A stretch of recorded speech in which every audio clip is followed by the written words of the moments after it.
Today we would read Unit 2 of Runaway Kite. The last day we had covered almost the first unit. Let me read it out first. It is always lovely on the big half moon in summer. When it is fine, the harbor is blue and calm, with little wind and ripples.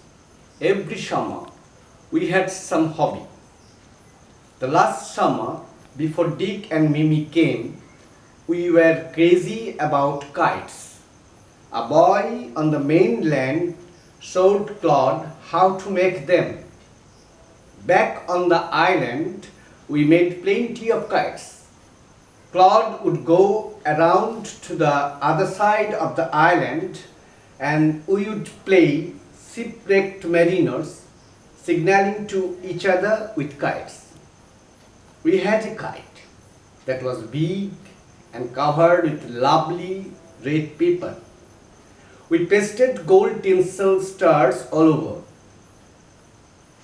and had written our names full on it, Claude lit and Philippa lit. Big Half Moon Lighthouse. One day there was a grand wind for kite flying. I'm not sure how it happened, but as I was bringing the kite from the house, I tripped and fell over the rocks. My elbow went clear through the kite, making a big hole. We had to hurry to fix the kite if we wanted to send it up before the wind fell. We rushed into the lighthouse to get some paper. We knew there was no more red paper. We took the first thing that came handy, an old letter lying on the bookcase in the sitting room. We patched the kite up with the letter, a seat on which side, and tried it by the fire. We started out and up went the kite like a bird. The wind was glorious and it soared all at once, snap, and there was Claude standing with a bit of cord in his hand, looking foolish. Our kite had sailed away over to the mainland. So, I read the unit 2 totally. First, I have to just go to the in-between lines to get you acquainted with these words. It's always lovely on the big half moon in summer. When it is fine, the harbor is blue and calm. গ্রীষ্মকালে খুব সুন্দর আবহাওয়া থাকে, আকাশ পরিষ্কার, হারবারটাও নীল শান্ত, with little wind and ripples, ছোটো ছোটো ঢেউ, হালকা বাতাস। এভরি সামার আমরা জানি গ্রীষ্মকাল। উই হ্যাড সাম হবি বলতে কি শখ, past Times. The last summer before Dick and Mimi came, we were crazy about kites. That is the word crazy. CRAZY. Crazy মানে কি? প্রচণ্ড পরিমাণে আগ্রহ দেখানো, ভেরি মাচ ইগার, একটা পাগলের মতন করা, যে পেতেই হবে ওটা। আমরা মানে কাইটের জন্য খুব ক্রেজি হয়ে গেলাম, নারেটর বলছে। A boy on the mainland showed Claude and how to make them. ক্লডকে শিখিয়েছিল একটা ছেলে কি করে ঘুড়ি তৈরি করতে হয়। Back on the island we made plenty of kites. আমরা ফিরে এলাম আবার আইল্যান্ডে, সেখানে অনেক কাইট তৈরি করলাম।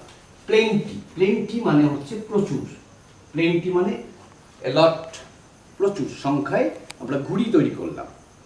Claude would go around to the other side of the island and we would play shipwrecked mariners signaling to each other with kites. সেখানে একটা খেলা খেলতাম। কি খেলা না? shipwrecked mariners শব্দটা পেয়েছো তোমরা? সেখানে কি যা signalling, giving signal to each other, one kind of game. We had a kite. আমাদের একটা ঘুড়ি ছিল, that was big and covered with lovely paper. What kind of paper? Red paper, লাল কাগজে কভার করা সুন্দর একটা ঘুড়ি ছিল এবং খুব বড়। We pasted gold tinsel stars all over it. দেখো একটা ওয়ার্ড আছে টিনসেল। টিনসেলটা কি? টিনসেল ওই চুমকি বসানো থাকে না, সেই ধরনের একটা, যাতে জিনিসটাকে ডেকোরেট করা হয়। ডেকোরেট করার জন্য একটা মেটালিক সাবস্ট্যান্স সেটা দিয়ে ঘড়িটাকে সুন্দরভাবে আমরা ডেকোরেট করেছিলাম। সেখানে নাম লিখলাম, Claude Litt and Philippa Litt, big Halfcoon lighthouse. সেখানকার সমস্ত ঠিকানা ওই ঘড়ির উপরেই লেখা থাকলো। তারপর কি ঘটনা ঘটলো? One day there was a grand wind for kite fly. ঘুড়ি উড়ানোর জন্য তো বাতাসের দরকার হয়। তা বাতাসটা যদি ফেভারেবল হয়, ঘুড়ি খুব সুন্দর ওড়ে। তোমরা ঘুড়ি উড়িয়ে দেখেছো। তা এখানে বলছে গ্র্যান্ড উইন্ড। এই গ্র্যান্ড কথাটা রয়েছে, গ্র্যান্ড মানে এক্সিলেন্ট, দারুণ একটা ফেভারেবল উইন্ড, যেটা কাইটটাকে ওড়াতে সাহায্য করছিল। I am not sure how it happened, but as I was bringing the kite from the house, আমি যখন ঘর থেকে ঘুড়িটা আনতে গেলাম, কি ঘটলো? I tripped and fell over the rocks. I tripped, হোঁচট খেলাম, পাটা আটকে গেল, ট্রিপ করলো, ট্রিপ করে caught the foot, fell over, একদম পড়ে গেলাম। কোথায়? রকের উপরে। রক বলতে stone. My elbow went clear through the kite. Elbow মানে কনুইটা একদম ঢুকে গেল কোথায়? কাইটের ভিতরে। ফলে কি হলো? মেকিং এ বিগ হোল, বড় একটা ফুটো হয়ে গেল। ব্যাস, এরপর কি করতে হবে? সে ঘুড়িটা তো আর ওড়ানো যাবে না ওই ফুটো ঘড়িটাকে নিয়ে। তখন আমরা কি করলাম? ন্যারেটর কি বলছে? উই হ্যাড টু হারি। হারি, HURRY, এই শব্দটা পেয়েছো তোমরা? হারি মানে টু মেক হেস্ট, খুব দ্রুত ব্যাপারটা ঠিক করতে হবে। কি? To fix the kite if you wanted to send it up before the wind fell. বাতাসটা যত আছে সেটা যদি পড়ে যায় গতিটা, তাহলে বাতাসের গতির সঙ্গে সঙ্গে তো এই ঘুড়িটা উঠছিল, সেটা উঠবে না। তাড়াতাড়ি করে আমাদেরকে ফিক্স করতে হবে। কি করলাম? We rushed into the light to get some paper. খুব তাড়াতাড়ি, রাস মানে মুভড হেস্টিলি, খুব দ্রুততার সঙ্গে গেলাম। কোথায় গেলাম? লাইট হাউসে। কি জন্যে? To get some paper. We knew there was no more red paper. আমরা জানতাম আর তো লাল কাগজ কোথাও নেই। এবার কি হবে? We took the first thing that came handy. Handy মানে যেটা সহজেই পাওয়া যায়, সহজেই ব্যবহার করা যায়, যেটা সামনেই পেলাম। কি পেলাম? অ্যান ওল্ড লেটার, একটা চিঠি। সেটা কোথায় ছিল? Lying on the book case. আমরা যেমন বই সাজিয়ে রাখি সেলফে, সেরকম বুক কেস, সেই বুক কেসে একটা চিঠি ছিল। সঙ্গে সঙ্গে ওটা নিলাম। We patch the kite up with a letter.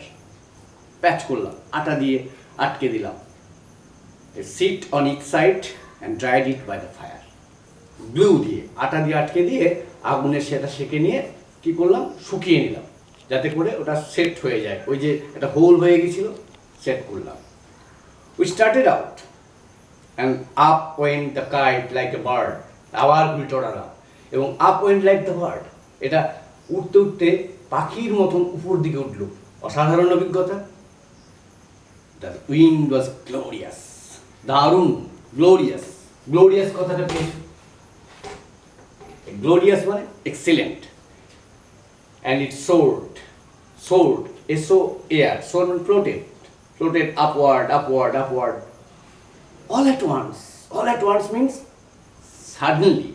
suddenly মানে হঠাৎ, স্ন্যাপ মানে ক্যাচ করে একটা শব্দ হলো, এ সাউন্ড।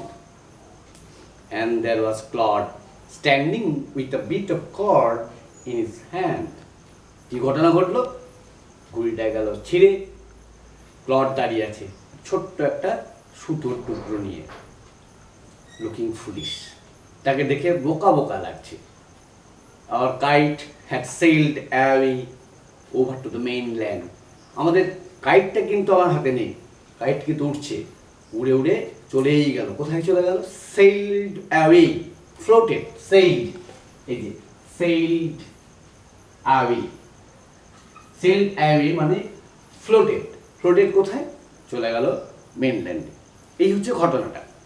এখানে আমরা যেটুকু পড়লাম সেখান থেকে কিছু প্রশ্ন উত্তর আমরা আলোচনা করতে পারি। বিষয়গুলোকে তোমরা ভাববে ভালো করে, যে পড়ার পরে একবার বা দুবার বা তিনবার পড়ার পরে বিষয়টা তোমাদের মাথায় ঢুকবে। সেখানে গিয়ে কিছু কিছু শব্দ জায়গায় আটকাচ্ছে, আমি কিছু কিছু শব্দ কথা বললাম।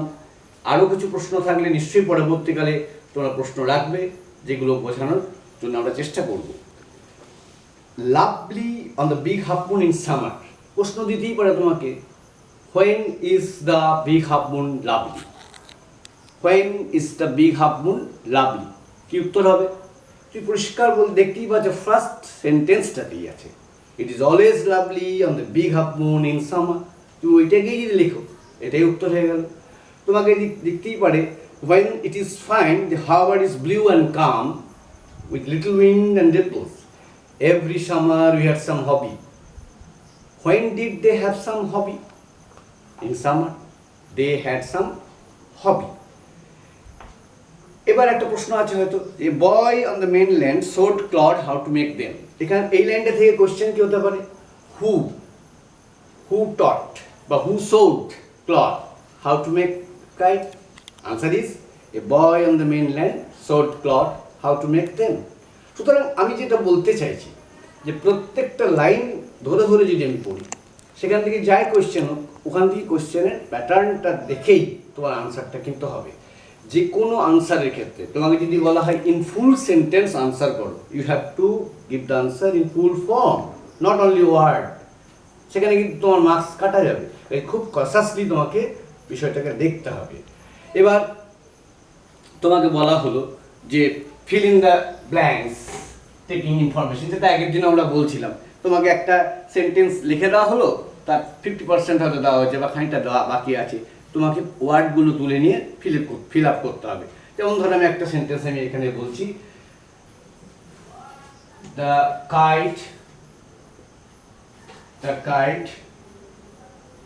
ওয়াজ big and it was covered, এই বলে ছেড়ে দেওয়া হলো। পরিষ্কার তুমি দেখতে পাচ্ছ, that was big and covered with lovely red paper, এটুকু লিখলে তুমি ফুল আনসার পেয়ে গেলে। তারপর হয়তো বলা হলো যে the narrator